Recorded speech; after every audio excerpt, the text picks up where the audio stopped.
আসসালামু আলাইকুম। আশা করি সবাই ভালো আছেন। আমি ইফতেখার আহমেদ রতন। পেশায় শিক্ষকতা করি,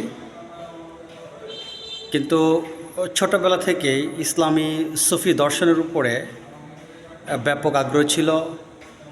তাই ওই বিষয়ে শৈশবকাল থেকেই পড়াশোনা শুরু করেছিলাম। 1997 সাল থেকেই আমি ইসলামী সুফি দর্শনের উপরে পড়াশোনা শুরু করি। তো হজরত ইমাম গাজ্জালি রহমতুল্লাহ আলাইহের মেশকাতুল আনোয়ার, সৌভাগ্যের পরশমণি, মিনহাজুল আবেদিন এবং অন্যান্য বইগুলো স্টাডি করা শুরু করেছিলাম। এবং ধারাবাহিকভাবে অন্যান্য মুসলিম দার্শনিক যারা, তাদের লেখাগুলো পড়ার আমার সৌভাগ্য হয়েছিল। মাওলানা জালালউদ্দিন রুমি রহমতুল্লাহ আলাইহের কিছু লেখা, এরকম আপনার মুসলিম দার্শনিক যারা খুব যারা ওয়ার্ল্ড ফেমাস, যারা মুসলিম ফিলসফার, তাদের লেখাগুলো আর কি আপনার বিভিন্ন সময় আমি স্টাডি করা শুরু করেছিলাম। তো সুদীর্ঘ প্রায় বলতে পারেন 20 থেকে 22 বছরের একটা আমার অভিজ্ঞতা আছে এই ইসলামী দর্শনের উপরে, বিশেষ করে সুফি দর্শনের উপরে। তো আজকে এই ভিডিও করার উদ্দেশ্যটা হচ্ছে যেন যারা ইসলামী সুফি দর্শনকে যারা জানতে চান, আশা করি এই ভিডিওটা যদি তারা পুরোপুরি খুব মনোযোগ সহকারে দেখেন, আশা করা যায় ইনশাল্লাহ তারা এই ভিডিও থেকে অনেক অনেক উপকৃত হবেন। কারণ সুফি দর্শনকে আসলে অনেকে অনেকভাবে আপনার ব্যাখ্যা করার চেষ্টা করেছেন, অনেকে বিভিন্ন ভাবে এটাকে ব্যাখ্যা করেছেন, যে যার অ্যাঙ্গেল থেকে ব্যাখ্যা করেছেন। আবার এই ব্যাখ্যা করতে যে অনেকে অপব্যাখ্যাও করে ফেলেছেন, সেটা ইন্টেনশনালি নাকি আনইনটেনশনালি সেটা আমি বলতে পারছি না। তো এরকম দেখা যায় যে অনেকে এটাকে বিকৃত করে ফেলেছেন। তো এই হচ্ছে বিষয়টা। তো এই সম্পর্কে এই জন্য আপনার বিভিন্ন মতবাদ দেখা দেয়। আবার অনেকে এটাকে তাদের একটা বলা যায় তাদের নিজস্ব স্বার্থের জন্য তারা সুফি দর্শনকে নিজেদেরভাবে তারা ব্যাখ্যা করার চেষ্টা করেছেন। সেক্ষেত্রে তারা তাদের স্বার্থকে ঠিক রাখতে তারা কিন্তু বিভিন্ন কৌশল অবলম্বন করেছেন। কিন্তু আসলে সুফি দর্শনটা হচ্ছে এমন একটা পরিষ্কার বিষয় যেখানে আসলে গোঁজামিল রাখার কোনো অবকাশ নেই। তবে একটা জিনিস আপনারা মনে রাখবেন, যেগুলো তাত্ত্বিক বিষয়, থিওরিটিক্যাল, সেগুলো কিন্তু অনেক সময় আপনার জনসাধারণ বুঝতে পারে না এবং সেটাকে বিভিন্ন ফ্লোতে তারা এটাকে এক্সপ্লেন করার চেষ্টা করে। এটা একটা খুবই একটা বড় ধরনের প্রবলেম। তো এই সুফি দর্শন সম্পর্কে যদি একটা বেসিক কনসেপ্ট, একটা মৌলিক জ্ঞান যদি কারো থাকে, খুব ভালো একটা স্বচ্ছ ধারণা, বেসিক জ্ঞানটা যদি কারো থাকে, তাহলে তিনি কিন্তু সহজে বুঝতে পারবেন যে সুফি দর্শনকে কে সঠিকভাবে ব্যাখ্যা করছে আর কে এটাকে অবব্যাখ্যা করছে, আর সঠিক কোনটা হবে। তার জন্য কিন্তু বিষয়টা খুবই সহজ। আর যার বেসিক কনসেপ্টটা নেই, তিনি কিন্তু খুব একটা গোঁজামিলের মধ্যে পড়ে যাবেন। এক এক ব্যাখ্যার দ্বারা তিনি এক একভাবে অ্যাফেক্টেড হবেন। একজন ব্যাখ্যা করেছে এভাবে, তিনি দেখা যায় তারটাকে গ্রহণ করলেন, আরেকজন ব্যাখ্যা করেছে আরেকভাবে, দেখা যায় তিনি তারটাকে গ্রহণ করলেন। এইভাবে কিন্তু তিনি খুব সমস্যায় পড়ে যাবেন। কিন্তু যার বেসিক কনসেপ্টটা আছে, তার জন্য কিন্তু এই সমস্যাটা হওয়ার মোটো প্রশ্ন আসে না। এবং সে বরং তার মধ্যে এই যোগ্যতাটা থাকবে, সে আরও সহজেই বুঝতে পারবে যে কে সঠিক ব্যাখ্যা করেছে আর কে এটাকে অপব্যাখ্যা করেছে।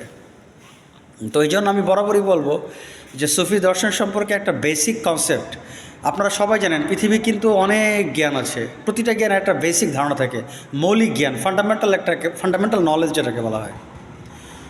আপনি যদি ম্যাথমেটিকের একজন টিচার হন, আপনার ম্যাথ সম্পর্কে আপনাকে খুব ভালো একটা জ্ঞান থাকতে হবে। আপনি যদি কেমিস্ট্রি টিচার হন, তার বেসিক ধারণা থাকতে হবে।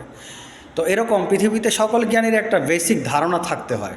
তো সুফি দর্শন কিন্তু একটা জটিল, এটার একটা বেসিক ধারণা না থাকলে পরে এটা সাধারণ লোকদের জন্য খুবই একটা কষ্ট। তো আমি আজকে আপনাদেরকে খুব সহজে আমার এই 20-22 বছরের অভিজ্ঞতা, সেটাই আজকে আমি আপনাদের সাথে শেয়ার করব এবং আমি চেষ্টা করব ইনশাআল্লাহ এটাকে খুব সহজে এই বেসিক কনসেপ্টটা দেওয়ার জন্য। এখন সুফি দর্শনটা আসলে মূল লক্ষ্যটা কী, আমাদের এটাকে আগে বুঝতে হবে। আসলে তারা কি চান, তাদের মূল লক্ষ্যটা কী। আচ্ছা, এই মূল লক্ষ্যটা বোঝানোর আগে আমি একটু ব্যাকে আসি। আমরা যারা ইবাদত বন্দেগী করি, নামাজ কালাম পড়ি, রোজা রাখি, হজ করি, তাদের একটা প্রাইমারি একটা কনসেপ্ট থাকে, একটা মেন একটা উদ্দেশ্য থাকে। আর সেই উদ্দেশ্যটা হচ্ছে যেন আমরা পরকালের আযাব থেকে মুক্তি পাই, বা বলা যেতে পারে যেন আমরা বেহেশত লাভ করতে পারি। আমাদের একটা উদ্দেশ্য থাকে যেন আমরা পরকালের আযাব থেকে মুক্ত পাই অথবা আমরা বেহেশত লাভ করতে পারি। তো এইভাবে কিন্তু আমরা ইসলামী অনুশাসন, যেটা ইসলামী আইনশাস্ত্রকে আমরা অনুসরণ করি, শরীয়তকে অনুসরণ করি, এবং এই শরীয়ত অনুসরণ করার মধ্য দিয়ে সকাল থেকে রাত পর্যন্ত যে আপনার বিভিন্ন যে ইসলামিক ল আছে, কিভাবে খেতে হবে, কিভাবে আচরণ করতে হবে, কিভাবে লেনদেন করতে হবে, নামাজ, রোজা, হজ, যাকাত, যে ইসলামিক যে টোটাল যে একটা নিয়ম, যে একটা পদ্ধতি, যেটা আমাদেরকে অনেক ক্ষেত্রে বলা হয় আবশ্যকভাবে মানতে হয়, যেটা ফরজ, অনেক ক্ষেত্রে ওয়াজিবভাবে মানতে হয়। এরকম আপনার আইনের অনেকগুলো আপনার সিস্টেম আছে, কোনোটা ফরজ, কোনোটা ওয়াজিব, কোনোটা সুন্নত, এরকম কোনোটা মুস্তাহাব, এরকম ভাগ ভাগ আছে। তো আমরা এই একটা প্রসিডিউর অফ ল, আমরা একটা আইনের মধ্য দিয়ে যাই। সাধারণ লোকদের জন্য এটা খুব সহজ করা হয়েছে। তারা আইনের মধ্য দিয়ে যান। তাদের লক্ষ্য হচ্ছে কি, যে আমরা এইভাবে যদি ধর্মকে পরিচালনা করি, আমাদের জীবনকে পরিচালনা করি, আমরা যদি কোরআন হাদিস মোতাবেক জীবনকে পরিচালনা করি, তাতে হবে কি আমরা পরকালে আযাব থেকে মুক্ত পাবো এবং আমরা বেহেশত লাভ করব। এভাবে আমাদের একটা ধারণা থাকে, সাধারণ লোকদের একটা ধারণা থাকে, এবং তারা এইভাবে কিন্তু ইসলামী অনুশাসনকে তারা মেনে চলেন। তারা ইসলামকে অনুসরণ করে থাকেন, এভাবে তারা আল্লাহকে ভয় করেন। কারণ আল্লাহ পাক মানুষকে শাস্তি দিবেন যদি সে তার আইনকে অমান্য করে, এবং আল্লাহ পাক তাকে পুরস্কৃত করবেন যদি সে ইসলামিক আইন মোতাবেক তার জীবনযাপনকে পরিচালনা করে। এটা হচ্ছে আমাদের একটা মৌলিক ধারণা, এবং আমরা এইভাবেই কিন্তু আমাদের জীবনযাপনকে পরিচালনা করি, এবং আমাদের প্রতিটি কাজকর্ম কিন্তু আমরা এইভাবেই পরিচালনা করে থাকি। একদম সহজ সরল একটা পন্থা, যা ইসলামিকভাবে জীবনযাপন করা, কোরআন এবং হাদিসকে অনুসরণ করা, যেন আমরা পরকাল আযাব থেকে মুক্তি পাই অথবা বেহেশত লাভ করি। সুফি দর্শনের অনুসরণকারী যারা, তাদের লক্ষ্যটা, তারাও কিন্তু এই শরীয়ত সম্মত জীবনযাপন করেন, কিন্তু তাদের লক্ষ্যটা কিন্তু সম্পূর্ণ আলাদা। বেহেশত বা দোজখ কিন্তু আসলে তাদের কোনো লক্ষ্য নয়। যারা সুফিবাদের অনুসরণকারী, তারা কিন্তু কখনোই বেহেশত বা দোজখ তাদের লক্ষ্য হয় না। তারা একটা ডিফারেন্ট উদ্দেশ্যে তারা ইবাদত করে থাকেন। তো তারা কীভাবে ইবাদত করে থাকেন, কোন উদ্দেশ্যে তারা ইবাদত করে থাকেন, সেটা বোঝানোর জন্য আপনারা কম বেশি সবাই রাবেয়া বসরি রহমতুল্লাহ আলাইহির নাম শুনেছেন। উনি একজন প্রখ্যাত সুফি সাধক ছিলেন। ওনার একটা উক্তি থেকে আমি আজকে সুফিবাদের মূল কথাটা তুলে ধরার চেষ্টা করব। যেমন উনি বলেছিলেন যে, হে আল্লাহ, যদি বেহেশত পাবার জন্য আপনার ইবাদত করে থাকি, তাহলে ওই বেহেশত থেকে আপনি আমাকে বিমুখ করবেন, আপনি আমাকে বেহেশত দান করবেন না। যদি বেহেশত পাবার লোভে আমি আপনার ইবাদত করে থাকি, তাহলে সে বেহেশত আমার দরকার নেই। যদি দোজখের ভয়ে আপনার ইবাদত করি, যদি দোজখের ভয়ে আপনার ইবাদত করে থাকি, তো হে আল্লাহ, ওই দোজখে আপনি আমাকে নিক্ষেপ করবেন। তার মানে বেহেশত পাবার জন্য আমি আপনার ইবাদত করি না, আবার দোজখের ভয়েও আপনার ইবাদত করি না। কিন্তু যদি উদ্দেশ্য থাকে আপনাকে পাবার, আপনার নৈকট্য অর্জন করার, তাহলে আপনার নৈকট্য অর্জন করা থেকে আপনি আমাকে বঞ্চিত করবেন না। তার মানে রাবেয়া বসরি রহমতুল্লাহ আলাইহির উক্তি থেকে বোঝা যায় যে তিনি ইবাদত করতেন দোজখের ভয় তো নয়, আবার বেহেশত পাবার জন্য নয়। তার মূল লক্ষ্য ছিল আল্লাহর নৈকট্য অর্জন করা, আল্লাহকে ভালোবাসা। এই একটা উক্তি দিয়েই সুফি দর্শনকে খুব সহজেই ব্যাখ্যা করা যেতে পারে। অর্থাৎ যারা সুফিবাদের অনুসরণকারী, যারা সুফি মতবাদকে অনুসরণকারী, তাদের লক্ষ্য হচ্ছে আল্লাহকে খুশি করা। তারা প্রতিটি কাজ আল্লাহকে খুশি করার জন্য করে থাকেন, আল্লাহর ভালোবাসার জন্য তারা করে থাকেন। এখন ধরেন আপনি নামাজ পড়েন, রোজা রাখেন, জাকাত দেন বা ইসলামিক আইনগুলো মেনে চলেন যেন আপনি দোজক থেকে মুক্তি পান, বা অন দ্য আদার হ্যান্ড বলা যায় আপনি বেহেশত লাভ করেন। সুফিবাদের যারা অনুসরণকারী তারাও আপনার ইসলামিক আইনগুলো মেনে চলেন, কিন্তু তাদের এই ইসলামিক আইনগুলো মেনে চলার একমাত্র লক্ষ্য হচ্ছে আল্লাহ পাককে খুশি করা, নাথিং এলস, অন্য কিছু নয়। শুধু তাকে খুশি করার জন্য, শুধু আল্লাহ পাককে খুশি করার জন্য তার ইসলামিক আইনকে মেনে চলেন। এখন সুফি দার্শনিকরা মনে করে থাকেন যে এভাবে যদি আল্লাহ পাককে ভালোবাসার জন্য কাজগুলো করা হয়, তাহলে এই দুনিয়াতেই আল্লাহর প্রেমের যে একটা স্বাদ বা একটা অসাধারণ যে একটা ইন্টারেস্ট বা একটা যে মজা, সেটা তারা পৃথিবীতে ভোগ করে থাকেন। আল্লাহর ভালোবাসায় তাদের চোখ থেকে পানি পড়ে যায়, আল্লাহর ভালোবাসায় তারা তাদের হৃদয় কম্পিত হয়ে যায়, এবং তারা মনে করেন তাদের জীবনটা আল্লাহর জন্য, তাদের দেহ মন সব কিছু আল্লাহ পাকের জন্য। তারা প্রতিটি কাজ আল্লাহ পাককে খুশি করার জন্য করে থাকেন। এটা হচ্ছে সুফিবাদের একটা অন্যতম একটা মূল লক্ষ্য, এবং তারা এইভাবে কাজটা করে থাকেন। এখন সুফিবাদদের আরেকটু গভীরে যদি আপনি যান, তাদের একটা লক্ষ্য থাকে, তারা হচ্ছে হৃদয়টাকে পবিত্র করেন। তারা তাদের হৃদয়টাকে পবিত্র করেন। হৃদয়টাকে পবিত্র, তাদের কাছে পবিত্রতার সংজ্ঞা, পবিত্রতার ব্যাখ্যা হচ্ছে কি, যে এই হৃদয়টাকে শুধুমাত্র আল্লাহ পাকের ভালোবাসার জন্য, এখানে জাগতিক কোনো কিছুর ভালোবাসা, স্ত্রী, সন্তান, টাকা পয়সা, ধন সম্পদ, মান সম্মান, ইহকাল, পরকাল, বেহেশত, কোনো কিছুই তাদের উদ্দেশ্য থাকে না। তারা হৃদয়টাকে পবিত্র করেন। এই হৃদয়টাকে পবিত্র বলতে তারা পৃথিবীর সকল ধরনের যে অ্যাটাচমেন্ট আছে, চাওয়া পাওয়া, কামনা বাসনা, যেগুলো আমরা সাধারণত করে থাকি, সম্মানের বাসনা, ধন দৌলতের বাসনা, স্ত্রীর ভালোবাসা, বিভিন্ন রকম আমরা যে ভালোবাসা থাকে, আমাদের কামনা বাসনা থাকে, তারা কিন্তু এগুলো থেকে নিজেদেরকে প্রথমেই তারা মুক্ত করেন বা মুক্ত করার চেষ্টা করেন। তারপর বেহেশতে পাবার আশাটাও তারা এক প্রকার কামনা মনে করেন, কারণ তারা মনে করেন এই যদি বেহেশত পাবার আশা করে থাকি, তাহলে কিন্তু আমার আল্লাহ পাককে খুশি করার জন্য আমার কিন্তু কাজটা করা হচ্ছে না, আমার মধ্যে লোভ কাজ করছে যে আমি বেহেশত পাবার জন্য তার ইবাদত করছি। এই জন্য সুফি সাধক যারা, তারা কিন্তু তাদের কাছে বেহেশত বা দোজক কোনোটিরই মূল্য নেই। অর্থাৎ তারা বেহেশতকেও লোভ করেন না, দোজকেরও ভয় করেন না। তাদের মূল লক্ষ্য আল্লাহকে খুশি করা, আল্লাহ পাককে খুশি করা। এটা হচ্ছে তাদের অন্যতম একটা প্রধান টার্গেট, এবং তারা এইভাবে কাজ করে থাকেন। এখন তারা আমাদের মতো নামাজ কালাম রোজা সব কিছু করে থাকেন, কিন্তু এডিশনালি তাদের একটা বড় একটা কাজ থাকে, যে কাজটা আমরা হয়তো অনেকে করি না, কিন্তু তারা করে থাকেন। সেটা হচ্ছে কি, যে তারা সর্বদা সব সময় যখনই তারা সুযোগ পান, তখনই তারা আল্লাহ পাকের জিকির করার চেষ্টা করেন, সেটা আল্লাহ পাককে তারা স্মরণ করেন। বিভিন্ন সময় তারা সোজা কথায় তারা সবসময় চেষ্টা করেন যে তারা টাইমটাকে সেভ করার জন্য, যেন ওই টাইমটা তারা আল্লাহ পাকের ইবাদত করতে পারেন।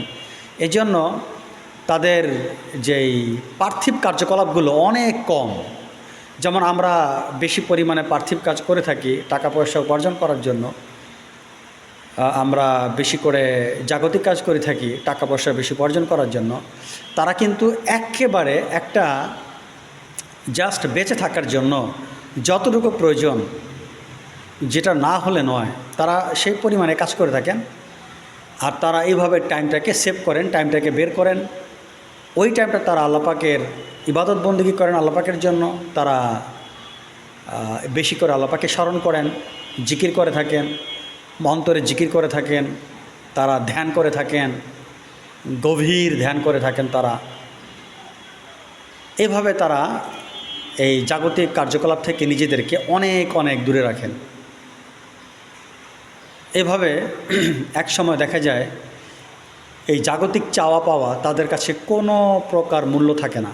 অর্থাৎ এই জাগতিক কোনো কিছু অর্জন হলেও, টাকা পয়সা মান সম্মান অর্জন হলেও তাদের কাছে এগুলো কোনো মূল্য থাকে না।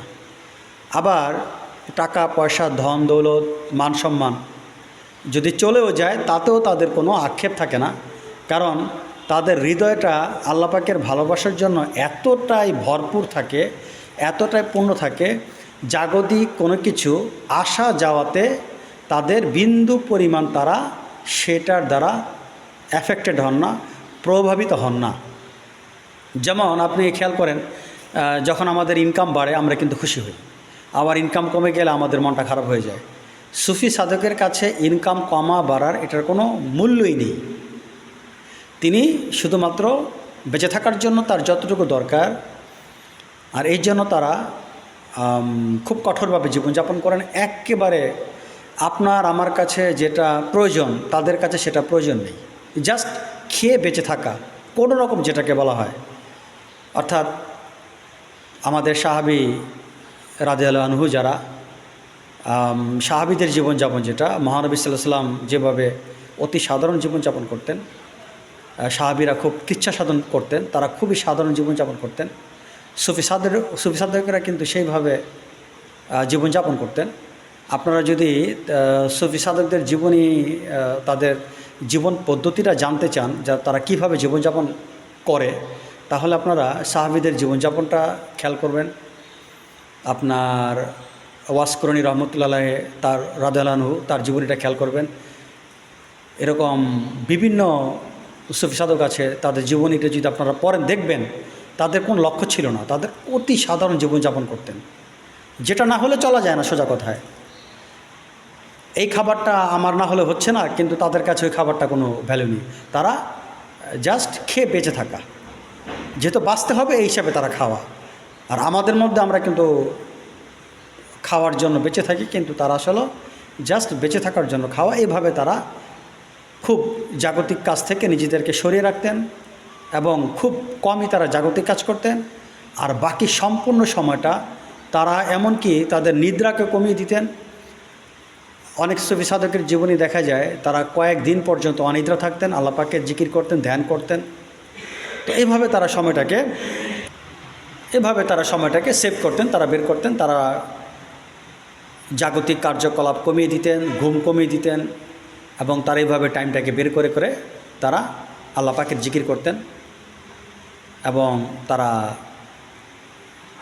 সামাজিক কার্যকলাপ থেকে দূরে থাকার চেষ্টা করতেন, সামাজিক মেলামেশাকেও তারা অ্যাভয়েড করতেন, যেন আল্লাহ পাকের জন্য তারা তাদের মনকে তৈরি রাখতে পারেন, জিকির করতে পারেন, ধ্যান করতে পারেন।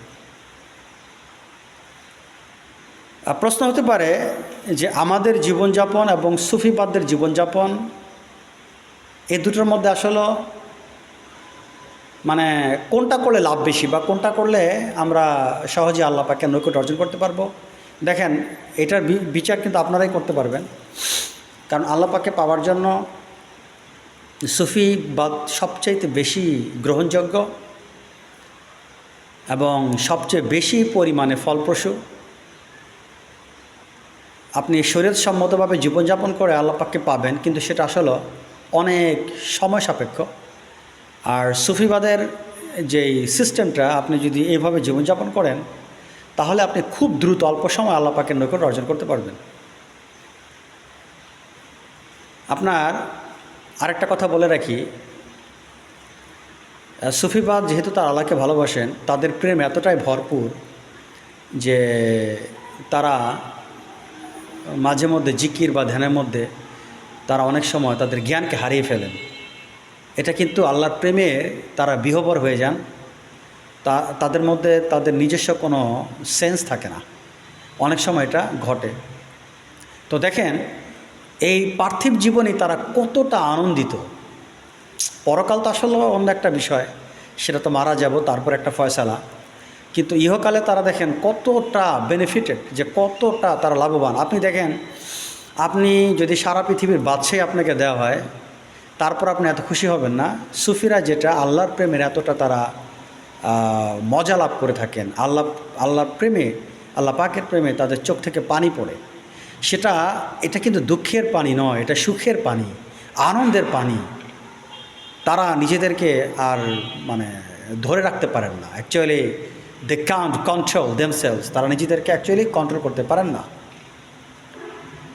এই জন্য তারা কিন্তু মোস্ট অফ দ্য টাইম তারা কিন্তু কী করেন, দে আর ইনভলভড ইন মেডিটেশন, তারা কিন্তু ধ্যানে মগ্ন থাকেন এবং তারা আল্লাহ পাকের প্রেমের স্বাদটা তারা গ্রহণ করে থাকেন। এবং তারা বলেন যে এই প্রেমের স্বাদটা এতটাই মজা, এতটাই যে এটা এতটাই সিরিয়াস যে হাজার হাজার কোটি টাকাও যদি তাদেরকে দেওয়া হয় ওইটার কাছে তাদের কোনো মূল্য নেই। আরেকটা বিষয় আপনাদেরকে বলে থাকি, সেটা হচ্ছে সুফিরা তাদের আত্মাটা এতটা শুদ্ধ, এতটা পবিত্র। একটা উদাহরণ আপনাদেরকে দেই, যে আমি তো বারবার বলছি যে তারা ইহকাল পরকাল কিছুই তারা চান না, তাদের আত্মাটা এতটাই পবিত্র। তো অনেক সময় অনেক সুফিদেরকে আল্লাহ পাক খুশি হয়ে তাদেরকে আধ্যাত্মিক শক্তি দিয়ে থাকেন, যেটাকে অ্যাকচুয়ালি বলা হয় স্পিরিচুয়াল পাওয়ার। আধ্যাত্মিক শক্তি দিয়ে থাকেন, তারা অনেক কিছু জানতে পারেন, অনেক কিছু করতে পারেন, তাদের মধ্যে অসাধারণ ক্ষমতা দেওয়া হয়। যে অসাধারণ ক্ষমতা যদি আপনি আমি পাই তাহলে আমরা পাগল হয়ে যাব, যে এত ক্ষমতা তাদের দেওয়া হয়। মাঝে মধ্যে অনেক সুফিরা সেটা পেয়ে থাকেন, কিন্তু অবাক হয়ে যাবেন ওই ক্ষমতাও তারা কখনোই, সেই ক্ষমতা যে তাদের আছে বা সেটাও তারা কখনো কেয়ার করেন না। যেটা দিয়ে তারা অনেক কিছু চাইলে করতে পারেন, কিন্তু তাদের কাছে সেটারও মূল্য নেই। আপনি এবার বুঝে নেন যে তাদের এত ক্ষমতা দেওয়া হয় যে তারা যদি কোনো চরম অসুস্থ ব্যক্তি মৃত্যুর সাথে পাঞ্জা করছে, ক্যান্সারের 4th স্টেজে, ডক্টর তাকে সার্টিফিকেট দিয়েছে, যদি সে ওই ব্যক্তির মাথায় হাত বুলিয়ে দেয় আল্লাহ পাকের রহমতে সে ব্যক্তি সুস্থ হয়ে যাবেন। এত অসাধারণ ক্ষমতা তাদের দেয়া থাকে, কিন্তু সেটাও তাদের কাছে কোনো প্রকার মূল্য নেই। আল্লাহ পাকের ভালোবাসা তারা এতটা সিরিয়াস থাকেন, ওই যে বললাম জাগতিক পরলৌকিক কোনো কিছু তাদের কাছে কোনো ভ্যালু নেই। এই প্রেমের মধ্য দিয়ে তারা হারিয়ে যান, ধ্যানের মধ্য দিয়ে তারা আল্লাহ পাকের সাথে একত্রিত হয়ে যান, আল্লাহ পাকের সাথে তাদের মিলন ঘটে এবং তারা নিজেদেরকে হারিয়ে ফেলেন। তারা নিজের আলাদা অস্তিত্বকে তারা তখন খুঁজে পান না। তারা ধ্যানের মধ্য দিয়ে আল্লাহ পাকের সাথে একাত্মতা লাভ করেন, মিশে যান। তখন নিজের যে একটা অস্তিত্ব আছে তারা সেটাকে খুঁজে পান না, ধ্যানের মধ্য দিয়ে তারা হারিয়ে যান। আমি উদাহরণস্বরূপ বায়েজিদ বোস্তামি রহমতুল্লাহ আলাইহির একটা ঘটনার কথা বলছি। একদা তিনি ধ্যান থেকে বের হয়ে তিনি ছোটাছুটি করছেন, এদিক সেদিক দৌড়াদৌড়ি করছেন। ধ্যান ভাঙার পরে, তিনি ধ্যানে ছিলেন, ধ্যান ভাঙার পরে তিনি এদিক সেদিক দৌড়াদৌড়ি করছিলেন। তো স্থানীয় লোকজন বলল, হুজুর আপনার কি হয়েছে, আপনি আসলে এই যেভাবে দৌড়াদৌড়ি করছেন, আপনি কি কিছু খুঁজছেন নাকি কিছু হারিয়ে ফেলছেন? তো বায়েজিদ বোস্তামি রহমতুল্লাহ আলাইহি তখন উত্তর দিলেন, দেখো আমি না নিজেকে খুঁজে পাচ্ছি না, আমি ধ্যান থেকে বের হওয়ার পর আমি তো নিজেকে হারিয়ে ফেলেছি, আমি নিজেকে খুঁজে পাচ্ছি না। এটার মানে হচ্ছে কি, যে তারা আসলে ওই ধ্যান করে তার আল্লাহ পাকের সাথে এক হয়ে যান। নিজের যে একটা ইন্ডিভিজুয়াল এক্সিস্টেন্স, নিজের যে একটা ব্যক্তি, একটা সত্তা, তারা কিন্তু সেটাকে অনেক সময় খুঁজে পান না, হারিয়ে ফেলেন, তারা নিজেদেরকে সেটা হারিয়ে ফেলেন। তো এই সুফিবাদ একটা খুবই একটা ক্লাসিক্যাল ধারণা। আর জগতে সত্যিকারেরভাবে কেউ যদি শান্তি পেতে চায়, there is no alternative to Sufism. এই সুফিবাদের কোনো বিকল্প নেই, এটাকে আপনার অনুসরণ করতেই হবে। দেখেন, একটা উদাহরণ আপনাদের বলবো যে সুফিবাদরা তারা কতটা সিরিয়াস, যে সুফি সাধকেরা তারা এতটা আল্লাহ পাককে ভালোবাসেন যে, দেখেন আমি একটা উদাহরণ আপনাকে বলি, আপনারা একটু বোঝার চেষ্টা করবেন মানুষের ভালোবাসাটা কেমন। আপনার যদি একজন প্রেমিকা থাকে, আপনি যদি অন্য কোনো মেয়ের দিক তাকান তাহলে কিন্তু তার কষ্ট লাগবে। আপনি একটা সুন্দরী মেয়ের দিকে তাকান, তার কষ্ট লাগবে। তাহলে জাস্ট আপনি তাকিয়েছেন, তাতে কিন্তু তারা কষ্ট পাবেন। কারণ তারা চান একটা নিরঙ্কুশ ভালোবাসা, নির্ভেজাল ভালোবাসা। প্রতিটা মেয়ে এইভাবে একটা ভালোবাসা চেয়ে থাকেন। তো আল্লাহ পাকের ভালোবাসা, মাফ করুন আল্লাহ পাক, আমি আসলে আপনাদেরকে বোঝানোর জন্য উদাহরণটা দিয়েছি। আল্লাহ পাকের ভালোবাসা, আল্লাহ পাক কিন্তু এইরকমই সেন্সিটিভ।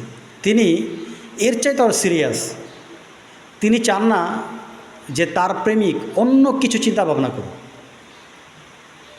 কোনো কিছুর ভালোবাসা সে তার হৃদয়ে থাকুক। শুধু আল্লাহ পাক চান শুধুমাত্র তার ভালোবাসাই থাকবে। কিসের ধন দৌলত, কিসের স্ত্রী, কিসের সন্তান, কিসের পরকাল, কিসের বেহেশত, কিসের আধ্যাত্মিক শক্তি, সব কিছুই তার কাছে মূল্য থাকবে না। সে শুধু আল্লাহ পাককে ভালোবাসবেন। আল্লাহ পাক এইটাই, এই নিরঙ্কুশ ভালোবাসা আমাদের কাছ থেকে চান। সুফি সাধকেরা কিন্তু ওইভাবে আল্লাহ পাকের ভালোবাসার চেষ্টা করেন। আমি একটা ছোট ঘটনা বলি। একজন বিখ্যাত সুফি সাধক, উনি স্বপ্নযোগে আরেকজন প্রখ্যাত, ঘটনাটি অনেক বড় আর কি, আমি একটু এটাকে কাট করে আমি সংক্ষেপে বলছি। একজন প্রখ্যাত সুফি সাধক যিনি ভারতবর্ষে এসেছিলেন, তিনি স্বপ্নে আরেকজন সুফি সাধককে দেখেছিলেন, স্বপ্নে, যে অমুক জায়গায় সেই সুফি সাধক বসবাস করে। ঘটনাটি অনেক বড়, আমি ছোট করে বলার চেষ্টা করছি। এর আগেও অনেকগুলো ঘটনা ঘটেছিল, তো আমি ওটাতে গেলাম না, মূল কথাটা আপনাদেরকে বোঝানোর চেষ্টা করব। তো তিনি স্বপ্নে দেখেন যে অমুক জায়গায় একজন সুফি সাধক আছেন। তো তিনি স্বপ্নে সেটাকে দেখেন এবং তিনি চিন্তা করেন যে হ্যাঁ, আমি তার সাথে দেখা করব, এবং তিনি স্বপ্নে তার একটা ঠিকানা পান। তিনি সেভাবে সেখানে যান। হ্যাঁ, অনেক স্টেজ তাকে ক্রস করতে হয়, বন জঙ্গল। তখন তো ভারত উপমহাদেশ, এটা শত শত বছর আগের ঘটনা। তো সেই সময় আপনার বন জঙ্গল পাহাড় অনেক বেশি ছিল। তো তিনি বিভিন্ন স্টেজগুলো ক্রস করে অনেক সময় ধরে তিনি ওই সুফি সাধকের কাছে পৌঁছান, এবং স্বপ্নের বর্ণনা অনুসারে তিনি তার সাক্ষাৎ পান। তো তার কাছে যাবার আগে তিনি দেখেন যে তাকে পাহারা দিচ্ছে বাঘ, আর সাপ তাকে এই ফনা ধরে আছেন যেন তার গায়ে, তার শরীর মোবারকে যেন রোদ না লাগে। তিনি একটা গুহার কাছে তিনি ধ্যান করছিলেন। তো তার সাথে যখন তার সাক্ষাৎ হয়, তখন ওই সুফি সাধক, যিনি স্বপ্ন দেখেছিলেন আর কি, তো ধ্যান করছিলেন যিনি, তাকে জিজ্ঞাসা করলেন যে আমি তো স্বপ্নে আপনাকে দেখেছিলাম, আপনার ঠিকানা পেয়েছি, আপনার সঙ্গে দেখা করতে আসছি। তো উনি বললেন যে হ্যাঁ, তুমি অমুক জায়গা থেকে আসছো, আমি এটা জানি, এবং তুমি আসবে আমি সেটাও জানতে পেরেছি। আমার কাছে কাশফের মাধ্যমে আমি এটা জানতে পেরেছি যে তুমি আসবে। তো যখন কনভারসেশন চলছিল, কথাবার্তা চলছিল, তখন লক্ষ্য করলেন যে আসলে ওই সুফি সাধক কিন্তু অন্ধ, তিনি চোখে দেখেন না। ওই যিনি ধ্যান করছিলেন আর কি, যাকে বাঘ পাহারা দিচ্ছিলেন, ওই সুফি সাধক অন্ধ। তখন যেই সুফি সাধক দেখা করতে এসেছিলেন, তিনি তখন তাকে জিজ্ঞাসা করলেন যে একটা প্রশ্ন আমার, আপনি তো চোখে দেখেন না, আপনি জন্মান্ধ, এটা কি আসলে সঠিক? তখন তিনি বললেন, না, আমি জন্মান্ধ নই, আমি দেখতে পারতাম, আমার দৃষ্টিশক্তি ছিল, কিন্তু একটা বিশেষ ঘটনার পর আমি আমার দৃষ্টিশক্তিকে হারিয়ে ফেলি। তখন তিনি কিউরিয়াসলি জানতে চাইলেন, আগ্রহের সাথে জানতে চাইলেন যে আপনি যদি কিছু মনে না করেন, এটা কিভাবে ঘটলো। তখন তিনি বললেন যে দেখো, আমি তো সবসময় আল্লাহ পাকে ধ্যান করতাম, আল্লাহ পাকে ভালোবাসতাম, সবসময় আমার হৃদয়টা আল্লাহর জন্যই নিবিষ্ট থাকতো, আমার হৃদয়ে অন্য কিছু চিন্তা ভাবনা কখনোই আসতো না। আমি সবসময় আল্লাহ পাকে ধ্যান করতাম, আল্লাহ পাককে ভালোবাসতাম। একদিন হঠাৎ আনইনটেনশনালি জাস্ট একটা সুন্দর বালকের দিকে আমার নজর পড়ে যায়। তখন আমার মনে হলো যে বালকটা আসলে কত সুন্দর। তখনই আমার কাশফে একটা মেসেজ আসলো। এই মেসেজে বলা হলো যে হে বান্দা, তুমি যে আমাকে এতদিন ভালোবাসো সেটা মিথ্যা। যদি তুমি সত্যিকারে আমাকে ভালোবাসতে, তাহলে কী জন্য তুমি সামান্য সময়ের জন্য এই বালকের দিকে তাকিয়ে তার প্রশংসা করলে? তখন আমি বললাম, হে আল্লাহ, যে চোখের কারণে, যে চোখ দিয়ে আমি এই বালককে দেখেছিলাম এবং যে চোখের কারণে আমি আপনার স্মরণ থেকে আমি বঞ্চিত হয়েছিলাম, আপনাকে স্মরণ করতে পারিনি, কিছু সময়, সামান্য সময়ের জন্য আমি আপনাকে ভুলে গিয়েছিলাম, সেই চোখ আপনি আমাকে অন্ধ করে দিন, যেন সেম ইনসিডেন্ট আমার লাইফে, একই ঘটনা যেন আমার লাইফে বা এইরূপ ঘটনা যেন আমার লাইফে কখনই না ঘটে, আমি যেন আপনাকে সব সময় স্মরণ করতে পারি। আল্লাহ পাক আমার দোয়া কবুল করে নেন। আমার চোখ অন্ধ হয়ে যায়, কিন্তু আমি সব দেখতে পাই। এখানে তাদের আধ্যাত্মিক শক্তি ছিল। আসলে আমরা আমাদের চোখ দিয়ে যেভাবে দেখি, তারা তার চেয়ে ভালো দেখেন, কারণ তাদের আধ্যাত্মিক শক্তি অসাধারণ। জাগতিক কাজ করার জন্য তাদের যেই আমরা যে জাগতিক কাজ করার জন্য আমরা যে চোখের ব্যবহার করি, তার চোখ নাও থাকতে পারে, কিন্তু তার আধ্যাত্মিক শক্তি বলে তিনি সব কাজই করতে পারেন, ইভেন আমাদের চাইতে ভালো। যাই হোক, তো এই ঘটনাটা বলার উদ্দেশ্যটা হচ্ছে যে আল্লাহ পাকের প্রেমটা কেমন হওয়া উচিত, যে দেখেন যে আল্লাহ পাক কতটা সেন্সিটিভ। তিনিও কিন্তু ওই রকম ভালোবাসা চান যেটা 100% পিওর। তো সুফিরা এইভাবে তাদের আত্মাকে, তাদের হৃদয়কে পবিত্র করেন, তাদের মনটাকে পবিত্র করেন, এবং এই মনকে পবিত্র করার দিকে তারা সব সময় সবচেয়ে বেশি জোর দিয়ে থাকেন। আর এটাকে বলা হয় আত্মশুদ্ধি, মনে রাখবেন, এটাকে বলা আত্মশুদ্ধি। সুফিবাদের জন্য আত্মশুদ্ধি খুবই খুবই দরকার, খুবই বেশি প্রয়োজন। আত্মশুদ্ধি কি, এই নিয়ে আমি আমার পরবর্তী ভিডিওতে আলোচনা করব। আত্মশুদ্ধি নিয়ে এখন আমি আলোচনা করতে চাচ্ছি না, কারণ আত্মশুদ্ধি নিয়ে যদি আমি আলোচনা করি, তাহলে সুফি দর্শনের যে মূল কথাটা, সেটা আপনাদের জন্য একটু ক্রিটিক্যাল হয়ে যাবে। আমি আমার ইনশাল্লাহ পরবর্তী ভিডিওতে আত্মশুদ্ধির উপর আমি ব্যাপক আলোচনা করব। আত্মশুদ্ধি বিষয়টা কি, কীভাবে অর্জন করা যায়, সেটা আমি ইনশাল্লাহ পরবর্তী ভিডিওতে আলোচনা করব। আজকে নয়, আজকে জাস্ট আপনাদেরকে এইটাই বোঝালাম যে সুফি বাদটা কী, তারা কিভাবে কাজ করে থাকেন এবং তাদের লক্ষ্যটা কী। তো প্রিয় ভিউয়ার, আশা করি আজকের ভিডিও থেকে আপনারা হয়তো কিছু বুঝতে পেরেছেন। তা চলুন আমরা এই সুফিবাদের মত অনুসারে কাজ করার চেষ্টা করি, তাহলে এই দুনিয়াতে আমরা আল্লাহ পাকের অসাধারণ প্রেম, স্বাদ এবং ভালোবাসা অর্জন করতে পারবো। তো আজ এই পর্যন্ত, সবাই ভালো থাকবেন। আল্লাহ হাফেজ, আসসালামু আলাইকুম।